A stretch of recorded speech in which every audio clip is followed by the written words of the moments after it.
오늘 시도와 도전이라는 제목으로 말씀을 준비하면서 저 스스로에게도 굉장히 체근하게 되고, 그리고 이 말씀을 전하면서 이 톤이랄까, 이것이 우리 성도님들에게 어떻게 들릴까, 이것 자체를 놓고 굉장히 많이 기도하게 됐습니다.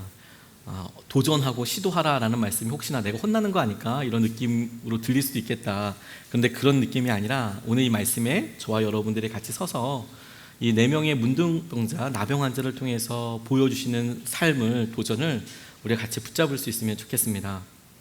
1947년까지만 해도 그 누구도 사람이 음속보다 빨리 이동할 수 있을 거라고 믿지 않았습니다. 음속이라고 하면 1초에 우리가 말하는 속도대로 하면 1초에 340m 정도를 쭉 나가게 된답니다. 그런데 차로는 당연히 안 되고, 당시 비행선이 있었지만 이 음속보다는 빨리 달리지를 못해서요. 그런데 1947년에 드디어 이 음속을 깨는 그런 시도가 있었습니다. 이 보이지 않는 소리의 장벽을 넘는다. 사람들에게는 굉장히 중요한 이슈였는데, 문제는 뭐냐면 한 번도 사람들이 음속보다 더 빨리 날아본 적이 없잖아요. 그래서 어떤 일이 될지를 모르는 겁니다. 비행기가 부서질 수도 있고, 이 속도와 마찰을 견디지 못해서 소리가 크게 날 수도 있고, 이론적으로는 이렇게 여러 가지 대비를 하지만 해본 사람이 없으니까 그래도 아주 심혈을 기울여서 준비를 하는데, 그때 미국 공군 중에서 척 예거라는 분이 시험 비행사로 초청이 됐답니다. 그리고 그의 상관이었던 보이드 대령이 그에게 말하기를, 소리의 장벽에 도달할 때에 무슨 일이 벌어질지 아무도 모르네. 척, 자네는 미지의 세계를 비행하게 될 거야. 이게 무슨 말이냐면, 소리보다 더 빨리 확 날아가게 될 때 우리가 공상과학 영화에 보면 막 그냥 광속으로 달리는 비행기가 나듯이 이게 어떻게 변화될지 모르니까 잘 아무튼 봐라. 처음으로 가는 거니까. 근데 처음부터 진입했던 것은 아니고 9차례 시도 끝에 마침내 이 예거라는 비행사가 1947년 10월 14일에 소리의 장벽을 깨고 초음속 비행을 성공했답니다. 마하 1로. 요즘은 웬만한 비행기는 다 마하를 넘습니다. 그거에 훨씬 더 빠르게 다니는 비행기들이 거의 대부분이지만, 당시만 해도 놀라운 일이어서 이제 끝나고 그때 경험을 이 사람이 이야기를 하는데, 벼락을 맞은 것 같았다. 걱정과 불안이 있었지만 소리의 장벽을 뚫고 나자 마치 잘 닦인 고속도로를 달리는 기분이었다. 기대가 너무 컸던 것일까? 미지의 세계는 마치 포크로 젤리를 찌르는 것에 지나지 않았다. 우리나라 표현으로 얘기하면 젓가락으로 도토리묵을 찌르는 것과 비슷하게 별거 아니었다. 이런 이야기를 남겼습니다. 한 번도 안 해봤기 때문에 시도하고 그 한계를 넘어선다는 것이 굉장히 부담으로 또 두려움으로 다가왔던 것이죠. 우리에게도 알게 모르게 믿음과 생활에 이런 유리천정들이 있어요. 더 이상 넘어갈 수 없다, 해볼 수 없다라고 여러 번 경험을 했기 때문에 오는 것일 수도 있지만, 이런 유리천정으로 인하여서 우리가 어느 순간에 좌절하고 있더라고요. 그래서 말씀을 준비하다가 제가 국어사전에서 시도와 도전이라는 말을 찾아봤는데 이렇게 나와 있더라고요. 시도는 무엇을 이루어 보려고 계획하거나 행동하는 것, 도전은 정면으로 맞서 싸움을 거는 것, 이렇게 나와 있더라고요. 시도란 뭐냐면, 나 뭔지는 모르겠지만 무언가 한번 저질러 보는 것, 넘어서 보는 것, 이게 시도라고 한다면, 도전은 내 앞에 있는 장애를 내가 넘어서기 위해서 마주하는 것, 맞서는 것, 그래서 그것을 뛰어넘어 보는 것, 이런 차이가 있더라고요. 그런데 이 시도와 도전이 오늘 본문에서 4명의 나병 환자를 통해서 하나님께서 우리에게 주시는 말씀이라고 싶어요. 우리에게 이들의 모습을 통해서 도전하신다고 생각하게 되었습니다. 첫 번째로 이 4명의 나병 환자를 통해서 주님께서 시도하는 것을 모습을 보게 되는데, 오늘 본문에서 3절서부터 7절 말씀이 이렇게 묘사하고 있어요.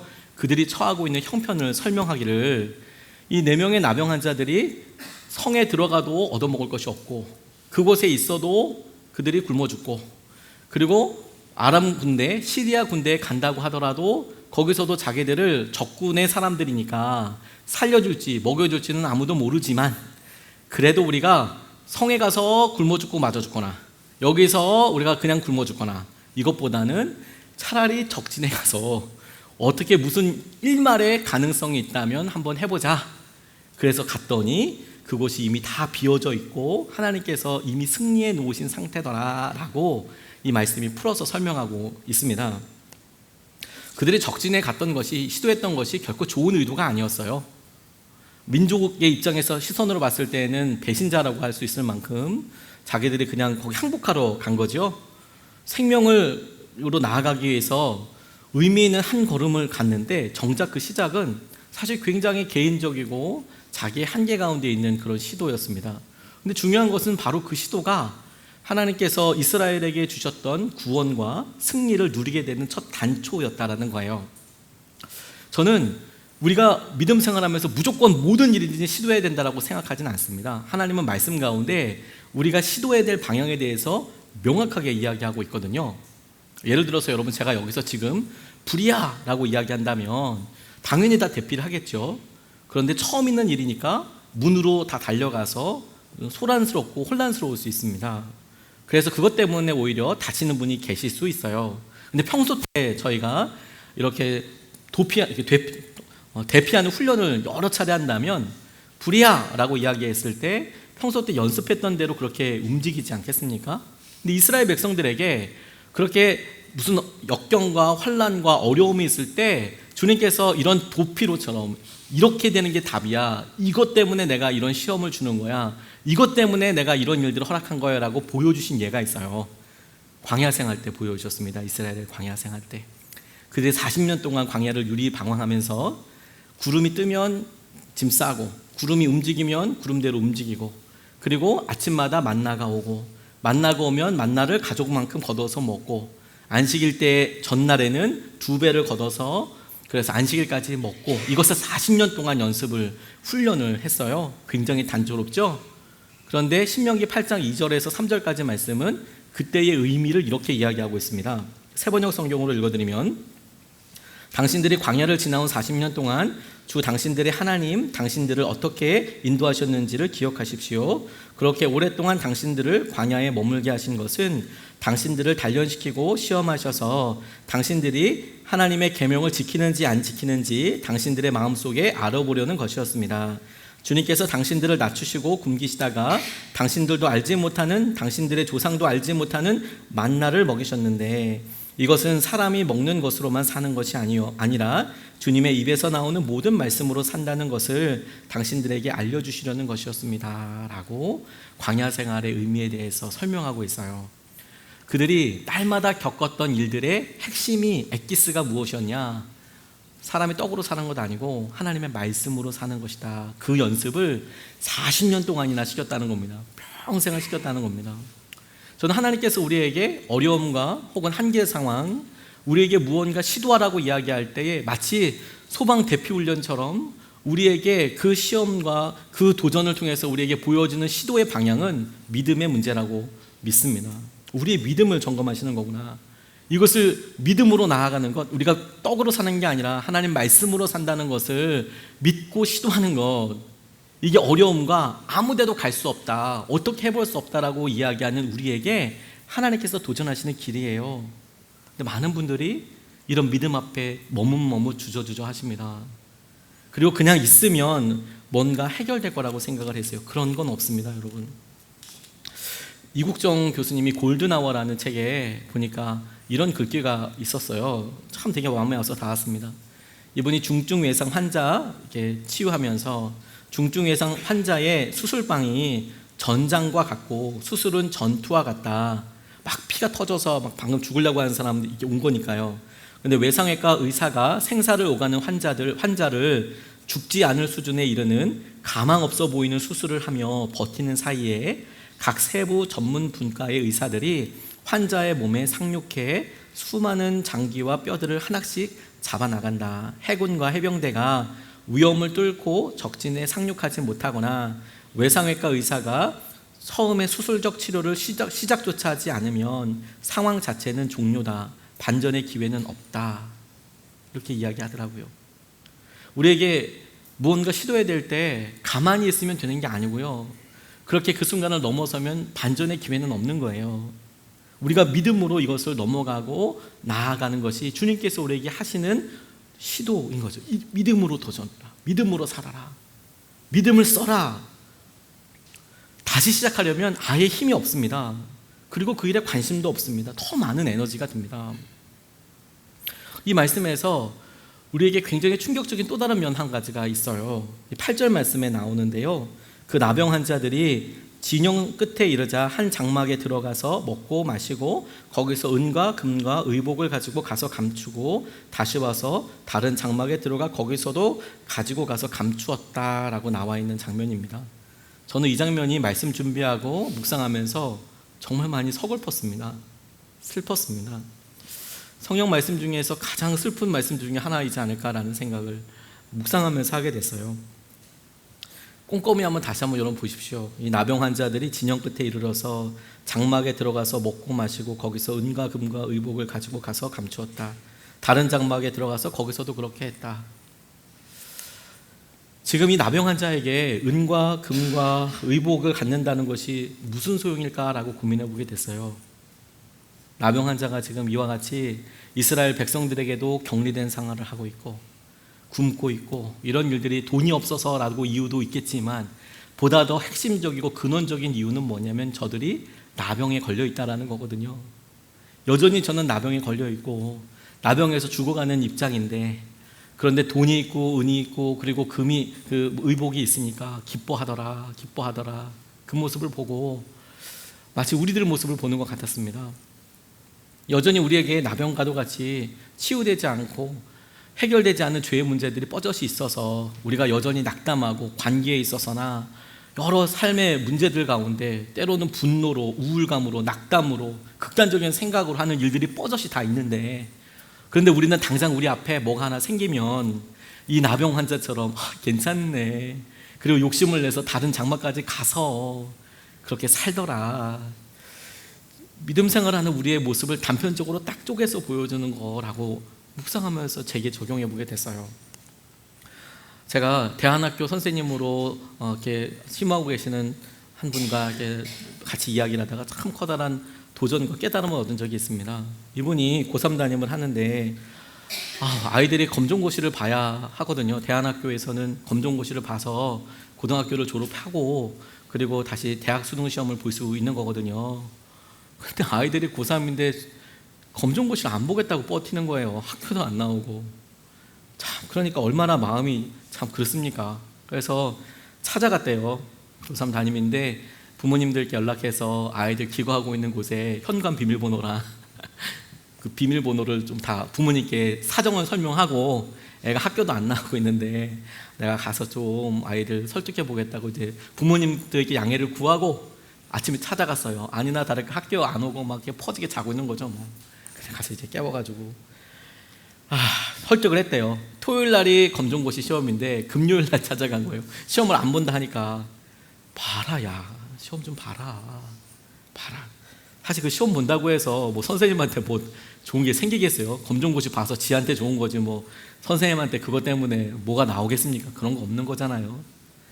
근데 두 명의 아이들이 자기는 미용을 배울 거라고 혹은 마술이나 기타 직업을 배우겠다고 학교조차 안 나오고 있고 안 하겠다고 버팅기니까 시험 봐라 막 설득을 했대요. 그래서 간신히 설득해서 3번을 찍고 나와도 되니까 뭐 이런 말을 하셨는지는 모르겠지만 일단 시험을 봐라.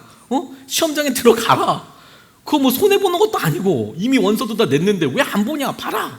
그래서 애들이 들어가기로 했대요. 시험 보기로. 그런데요 저녁에 부모님들이 문자를 주셨는데 사정 때문에 애들이 시험을 못 본다고 문자가 왔다는 거예요. 우리 애가 아침에 분명히 설득했는데 저녁에 마음이 바뀌어서 시험 안 보겠다고 검정고시 안 보겠다고 마음에 너무 좌절이 되더래요. 좌절이. 다음날 이 검정고시 시험 시간대는 괜히 전화하면 애들이 부담 가질까 봐 시험 끝나고 난 다음에 전화를 했대요. 아이들한테 통화하면서 너희들이 선택하는 것은 너희 몫이지만 나는 끝까지 교사로서 최선을 다하고 싶었다.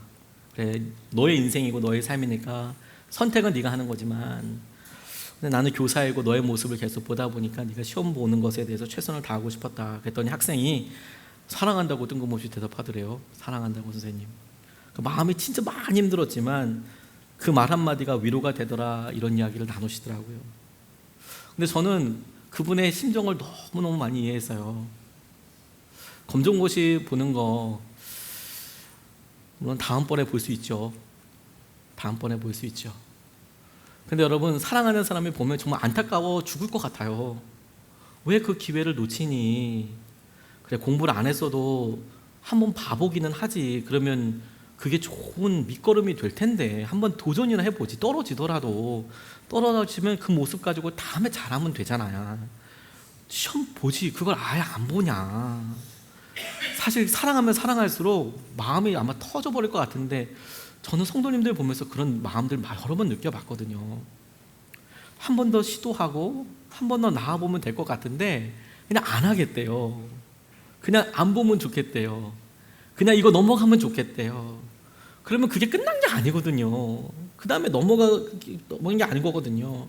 이 아이들 아마 그 다음번에 시험 볼 수 있죠. 저도 그렇게 생각해요. 그 아이들의 결정이 뭐 틀렸다 어떻다 이런 가치평가를 하고 싶지는 않습니다. 그런데 아이들에게 내심 섭섭한 건 뭐냐면, 그 다음 해에는, 내년에는, 혹은 그 다음번에는 이미 반도 같은 반 아이들이 아닐 수 있고요. 이미 선생님도 그 선생님이 아닐 수 있어요. 다시 똑같은 기회는 없는 거죠. 그래서 사랑하는 선생님 입장에서 봤을 때는 진짜 배신이고 안타까움이고 정말 마음이 너무 무너지는 거죠. 부모님들도 똑같은 마음 아닙니까? 애들이 뭐 좀 하라고 하는데 해보기는 하지. 그걸 안 한다고 하면 마음이 새까맣게 타버려요. 사람들이 우리의 연약함과 어려움 가운데 있을 때 주로 이것을 그냥 덮기, 포기하기, 연기하기 이렇게 이야기합니다. 죄의 문제가 뻗어시 있고 우리 삶의 중심이 있는데, 이 죄의 문제를 체면이라는 것이 다 죄라고 생각되진 않지만 죄를 합리화시키기 위한 제일 좋은 거리가 되는 게 뭐냐면 체면이에요. 체면. 이야기하지 않아요. 드러내보진 않아요. 그냥, 그리고 조용히 그냥 안 하는 거, 검정고시 안 보는 거 이렇게 생각을 해요. 다시 한번 여러분, 이 나병 환자들이 어려움 당했던 것은 돈이 없기 때문이기도 하겠죠. 그런데 진짜 이유는 나병 때문이에요. 여러분, 우리가 진짜 우리 삶에서 어렵고 힘든 이유는 돈 때문일 수 있어요. 관계 때문일 수도 있습니다. 근데 그것을 한꺼풀 더 들어가서 더 근본적으로 말씀이 우리에게 제시해주는 핵심을 들어가면 하나님은 딱 한 가지, 한 단어로 이야기하고 있어요. 죄 때문이라고. 죄 때문이라고. 우리가 예수 그리스도를 믿어서 은혜를 누리고 구원을 받지만 여전히 우리 가운데 있는 죄성이 주님 다시 오실 때까지 여전하여서 우리에게는 굉장히 중요한 믿음의 도전의 과목들이 되거든요.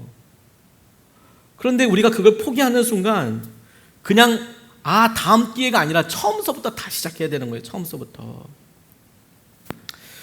어느 미국 목사님이 토요일날 밤에 이렇게 있는데 식구들이 토요일 밤에서 이제 고즈넉한 안락한 시간을 보내려고 하는데 진짜 말할 수 없는 냄새가 악취가 나더래요. 미국 목사님이신데, 와, 그래서 집에서 대피해야 될 정도였대요. 그래서 가스가 누출된 거 아닌가? 이런 생각도 하시고 소방서에 전화를 했는데 가스회사에도 전화하고 이 냄새가 뭔지 모르겠다. 그랬더니 알고 보니까 스컹크 한 마리가 주범이었대요. 미국이니까 스컹크가 돌아다녀서 얘가 아주 그냥 자기의 존재를 드러냈나 봐요. 그러니까 막 감당이 안 돼가지고 그래서 여기저기 전화를 해봤답니다. 근데 스컹크를 데려가려고 하는 사람은 아무도 없더래요. 그래서 결국 그 골칫덩이가 스스로 사라져 주기를 기다리는 수밖에 없었는데 얼마 후 스컹크가 진짜 사라졌대요. 냄새도 거의 사라졌고, 그리고 후각에는 이미 익숙해졌는지 약간 남아있는 냄새엔 별로 신경이 쓰이지 않았대요. 그런데 언제 다시 깨달았냐면 그 집에 한 손님이 들어서자마자 주변에 스컹크 냄새가 나는데요, 이 악취가 이게 뭐예요? 라고 이야기하기 전까지는 그냥 그러려냐고 살았대요. 냄새 나는 줄 모르고. 일주일 뒤에 운전하는데 집에서 급하게 전화가 왔답니다. 전화해서 스컹크가 또 왔다고. 그래서 스컹크의 습성을 잘 아는 전문가를 찾아야 했고, 그렇게 해서 모셔온 전문가는 그 목사님 집 지하 공간에 스컹크 2마리가 살았는데 한 마리는 거기서 죽었고 한 마리는 계속 그곳에서 산다는 사실을 알아냈대요. 산 녀석이든 죽은 녀석이든 스컹크를 치우려면 꽤 많은 비용이 들었는데 돈이 든다고 안 할 수도 없는 노릇이었대요. 집을 버리지 않는 한 이걸 처리를 해야 되는 거죠. 쫓아내고 치워야 되는 거죠, 이 냄새를. 근데 사람의 후각은 독특한 능력이 있거든요. 그래서 우리 내면에 있는 여러 일들을 생각나게 해요. 기쁨과 즐거움, 감사 같은 것, 이런 긍정적인 것은 진짜 아주 갓 구운 빵 냄새 맡을 때 막 우리 흥분시키는 것처럼 그런 생각을 나게 하지만, 슬픔과 염려, 분노 같은 부정적인 감정들은 삶에서 도피하고 싶은 생각을 막 들게 하거든요. 우리의 감정이 그렇게 드는 이유, 원인을 찾아보면 우리가 자연스럽게 스컹크의 냄새를 그냥 무디게 견디고 그냥 참아내는, 익숙해지는 것처럼 우리의 죄 문제에 어느 순간에 우리가 익숙해져 있기 때문에 그래요. 그래서 그걸 빨리 덮기를 원하죠. 그걸 빨리 덮어버리기를. 나도 보고 싶지 않다고.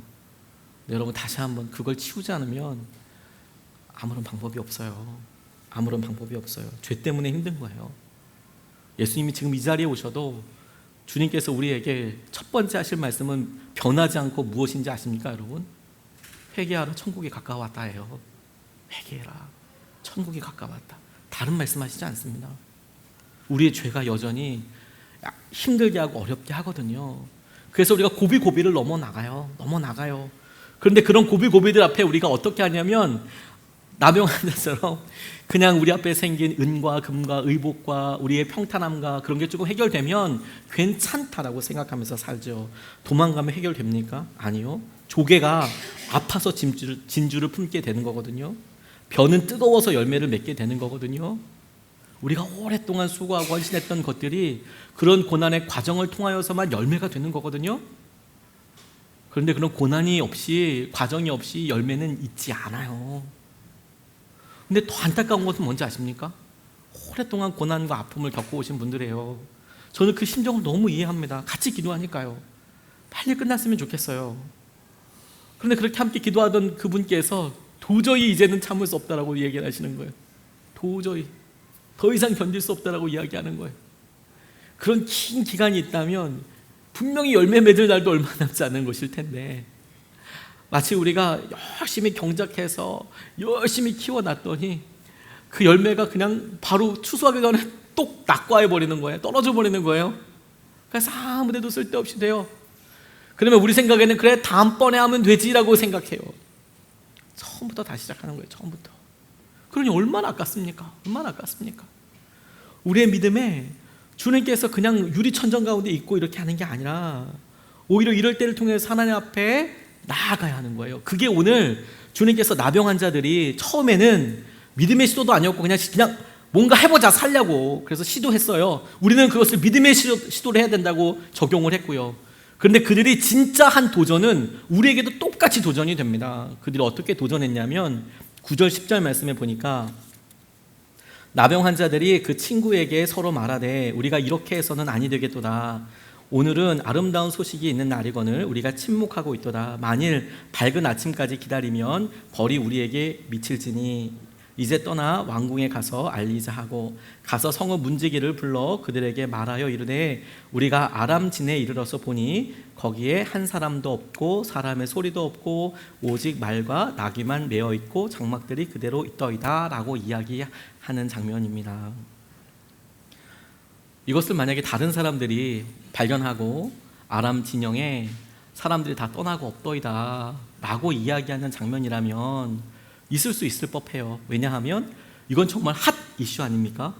만약에 이런 이야기를 가지고 왕이나 혹은 중요한 사람한테 이야기하면 어떤 의미에서 이제 어떤 관료로 귀용이 될 수도 있고요. 와, 너 용감하다라고 해서 어떻게 뽑혀질 수도 있고요. 인정받을 수도 있겠죠.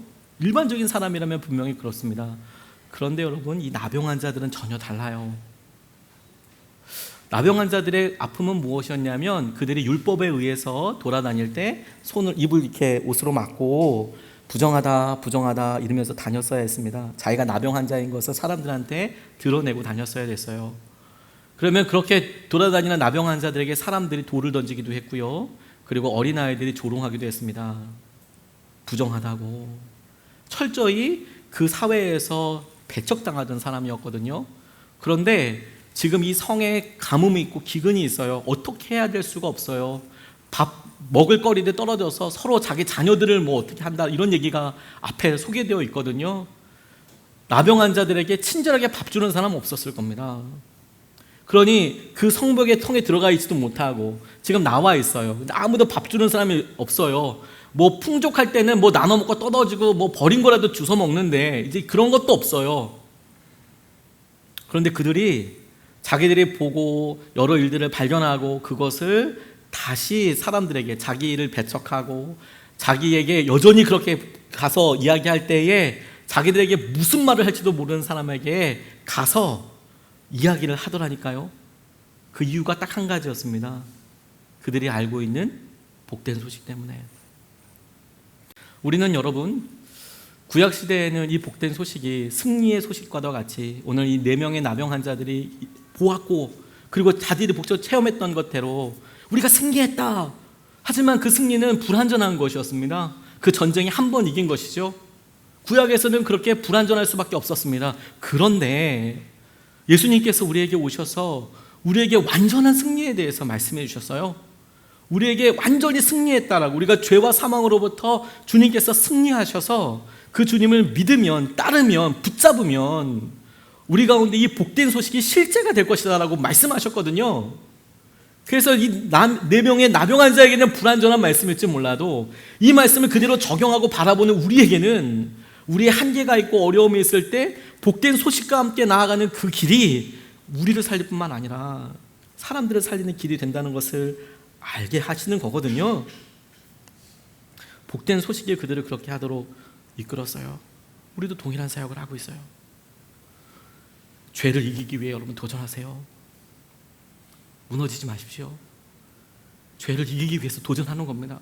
한계를 넘어서는 거죠.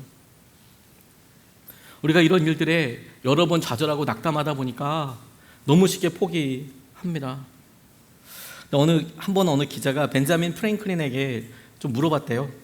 당신은 수많은 장애가 있는데도 어떻게 포기하지 않고 한 가지 일에만 전념할 수 있었습니까? 이 프랭클린이 다음과 같이 대답을 했답니다.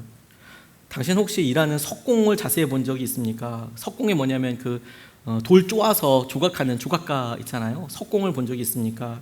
석공이 아마 똑같은 자리를 100번도 좋게 두드릴 겁니다. 실제로 보니까 오한마나 이런 걸로 그냥 빵빵 때리는 게 아니고요. 조그마한 이런 망치 같은 걸로 끊임없이 톡톡톡톡톡 이렇게 때리는 거예요. 정으로.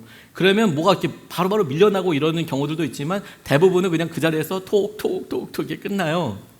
그래서 뭐 하는 짓인가 싶죠. 그런데 이분이 이렇게 얘기하는 거예요. 그렇게 갈라질 징조가 보이지 않더라도 101번째 망치로 내리치면 돌은 갑자기 2조각으로 갈라집니다. 100번을 채우고 나서 101번을 탁 치면 그 똑같은 세기와 똑같은 그것으로 돌이 쫙 갈라지게 된다는 거예요. 이게 한 번의 망치질 때문에 갈라지는 게 아니고 이 101번째 망치질을 위기 위해서 100번 동안 두들겼더니 101번째 갈라지더라는 거죠. 우리의 한계가 어려움이 우리가 어렵다고 생각하는 것에 대한 도전이 죄를 이기려고 하는 것들이 하나님께서 우리에게 이미 승리하였다라고 말씀하여 주신 대로 우리에게도 경험이 되고 넘어서는 수준을 보게 될 거예요. 어떤 분이 우리 현수 어머니에 대해서 이야기하신 그런 글을 읽었습니다. 이 현수 어머니가 결혼을 해서 허니문 베이비를 갖게 된 거예요. 계획은 없었답니다. 아마 좀 더 생활을 하고 싶고 그런데 허니문 베이비를 갑자기 이렇게 걷게 돼서 이거 어떻게 해야 되나 이런 생각을 하셨대요. 그런데 많은 여자분들이 그렇듯이 사람들이 내가 인생의 주연이라고 생각하다가 결혼하고 나면 자매님들이 이제 아이들 키우는 일에 남편 이렇게 내조하는 일에 하다 보면 어느 순간에 나도 모르게 내가 조연 같다라는 생각이 들 때가 있으시잖아요. 내가 조연 같다. 내가 이제 뭐 하는 것인가. 내가 이 나이에 대해서 이 나이까지 살면서 해놓은 게 뭐가 있나. 아이들 키우고 나니까 다 지들 좋다고 가버리고 또 말도 안 듣고 아유 내가 이러려고 애들 키웠나 이런 생각이 들 때도 있고 뭐 제가 할 말은 아니지만 남편을 보면 내가 이러려고 내조했나 싶은 생각이 들 수도 있고 내 꽃다운 청춘을 다 바쳐서 그렇게 했나라는 생각이 드실 수도 있을 것 같아요. 제가 저희 집사람한테 물어보지는 않았습니다. 그런데 이분이 딱 그와 같은 일을 하게 됐는데 자기에게 있었던 이런 지금 어려운 순간과 아픔을 그냥 어려운 거야. 이건 내가 조연이고 무조건 참아야 돼. 이렇게 생각하지 않았어요. 이 현수 엄마는. 조연이나 엑스트라라고 얘기하지만 진짜 맛깔나는 조연들이 있잖아요. 맛깔나는 엑스트라들이 있잖아요. 카메오들이 있잖아요. 그리고 자기가 한 체험을 보니까 물론 우리 아이들을 양육하면서 아이들을 좋게 하기 위한 어떤 헬퍼로서 어시스턴트로서 또 엄마로서 이렇게 하고 남편도 그렇게 했지만 그 경험들이 다른 사람들은 혹은 남자들은 상상할 수 없는 굉장히 중요한 경험들이 많다고 역으로 생각하게 됐어요. 그래서 이런 시도를 했답니다.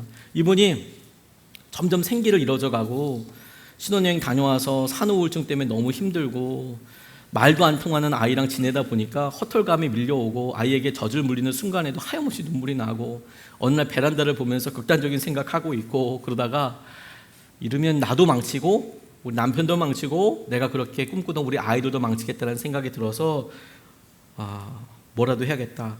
그래서 시작하신 일이 뭐냐면 핸드폰으로 애 사진을 찍기 시작했대요. 애기 사진을 계속 핸드폰으로. 핸드폰은 다 있으시잖아요. 뭐 DSLR 좋은 카메라 아니고 핸드폰으로 찍기 시작했다는 거예요. 그래서 수십 장의 사진을 휴대폰 사진기에 담고 컴퓨터로 옮겨서 보정하고 예쁘게 꾸며보기도 했대요.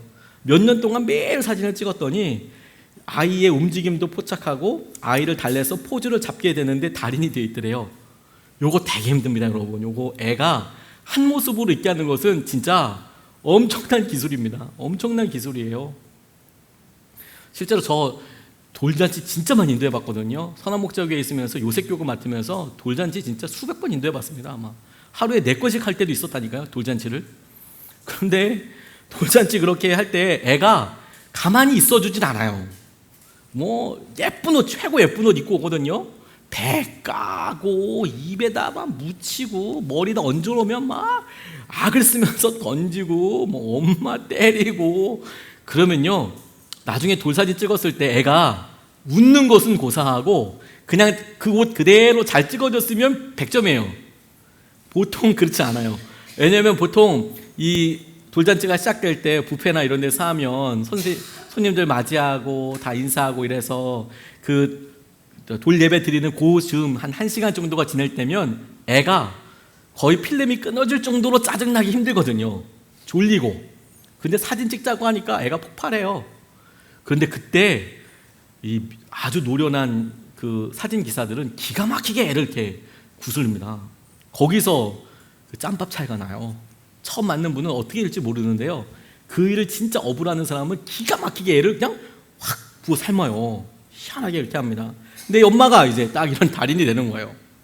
그리고 이왕 이렇게 하는데 어른처럼 사진을 찍도록 포즈도 잡아주고 막 이렇게 하기도 하고 사진 찍기 놀이를 하면서 육아를 하니까 우울한 느낌도 점차 없어지고 생활의 활력도 되찾게 되더래요. 아이가 3살이 되면서 종이접기 놀이를 하는데 에이 이왕 하는 거 그냥 자격증까지 따버리자. 그래서 종이접기 자격증도 이게 뭐 나중에 필요할까 이렇게 생각한 게 아니라 에이 하는 거 거기까지 해버리자. 그러고 해버린 거예요. 그리고 내친 김에 자격증 따고 기왕에 육아의 단계마다 해야 할 일이 있다면 육아를 피해갈 수 없고 이 단계를 내가 할 수 있다면 그 단계를 높여 자격증까지 따기로 마음을 먹은 거예요. 그래서 나중에는 경험과 실력이 쌓여서 어느 틈에 요리사 자격증까지 도전하고 있더래요. 애를 밥을 먹이는데 내가 이왕 살림하는 거 나 자격증 다 딸 거야 그렇게 하고 있더래요. 근데 한 번은 아이 생일날 온 가족이 사진을 찍으러 포토 스튜디오에 갔는데 가족들 사진의 구도를 잡고 포즈를 만들어주는 일을 이렇게 하는데 이 현수 엄마가 기가 막히게 얘기하는 거예요. 이렇게 해야 된다. 얘기하는데 사장님이 보통은 다 얘기해 주시거든요. 근데 뭐 현수 엄마가 이렇게 하는데 진짜 자기가 이렇게 사장님이 보기에도 너무 탁월한 거죠. 그래서 이 사장님이 현수 엄마한테 알바할 생각 없냐고 알바 일자리 제안을 했대요. 어린아이들 100일 사진이랑 돌사진 찍는데 혹시 스튜디오에서 아이를 잘 다루는 현수 엄마의 능력이 진짜 딱 필요한 거였어요. 근데 그간 쌓아온 종이접기, 풍선공예 이런 걸 딱 보여줬더니 사장님이 완전히 우리 스튜디오에 꼭 필요한 사람, 진짜 베스트 오브 베스트 이런 생각이 막 든 거예요. 그래서 현수 엄마가 2년째 스튜디오에서 알바를 하면서 그리고 요즘은 자신만의 스튜디오를 낼 준비를 하고 있더라. 그런데 가만 보니까 자신만의 방식으로 자신의 골든타임을 점차 다가가고 있는데 이 골든타임은 준비된 자와 기회의 얽힘 형상이더라. 마치 우리가 크다란 국을 보면서 뭐 있나? 라고 휘 저었는데 에이 아무것도 없네, 아무것도 거쳐 나오는 거 없네. 근데 정확한 타임이 되고 느낌이 되면 대건이가 하나 이렇게 쿡 씹혀가지고 나오는 것처럼 우리가 준비하고 도전하고 한계를 넘어서려고 했던 일들이 작은 일로 했던 것들이 놀라운 얽힘 현상이 된다는 거죠. 도전이 된다는 거죠. 우리 삶에 힘들고 어려운 일도 있어요. 넘어갈 수 없지 않습니까?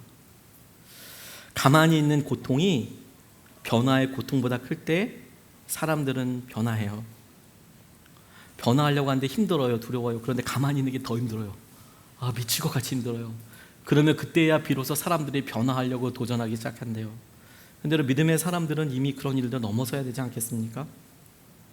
실패는 마치 바닷가재가 평생에 걸쳐 경험하는 것과 비슷한 과정을 유발해요. 여러분, 비싼 그 랍스터 있잖아요, 랍스터. 걔네들이 처음 생애 5년 동안 25번 탈피를 한대요. 그리고 6년 차부터는 1년에 한 번꼴로 탈피를 한답니다. 애들 옷이 갑각류잖아요. 딱딱하잖아요. 그런데 얘네들이 이 탈피를 할 때에는 이렇게 움츠리고 비스듬히 누운 상태에서 근육을 구부려서 스스로 이 낡은 껍질을 제거한대요. 저같이 새우 좋아하는 사람은 이 껍질을 까져 있으면 얼마나 먹기 좋을까 이런 생각이 들었어요. 스스로 이걸 까는 거예요. 까서 스스로 이렇게 노출을 하는 거죠. 취약성이 그대로 드러나는 거죠. 바닷가재가 바다 포식자들의 공격에 노출될 수 있는데도 불구하고 탈피 과정 없이는 자라지를 못하는 거예요. 실패와 취약성은 그리스도인들에게 영적 탈피를 통한 성장과 성숙의 기회를 제공하는 거예요. 우리가 죄와 연약함과 어려움 가운데 여러분 눌려 있다면 도망가지 마십시오. 우리가 그것에 도전하는 거예요. 내가 그것에 도전해서 하나님께서 우리에게 말씀하신 그 승리의 소식대로 복음을 가지고 이것을 넘어서는 겁니다. 그러면 우리가 한 번도 경험해 보지 못했던 은혜와 그곳에 다다르게 될 거예요. 얼마 남지 않았습니다. 다다르게 될 겁니다. 하나님께서 붙잡아 주시고 우리 가운데 당신의 능력을 드러내실 거예요. 얼마 남지 않았어요. 오늘 이 말씀을 우리가 찬양하고 주님 앞에 같이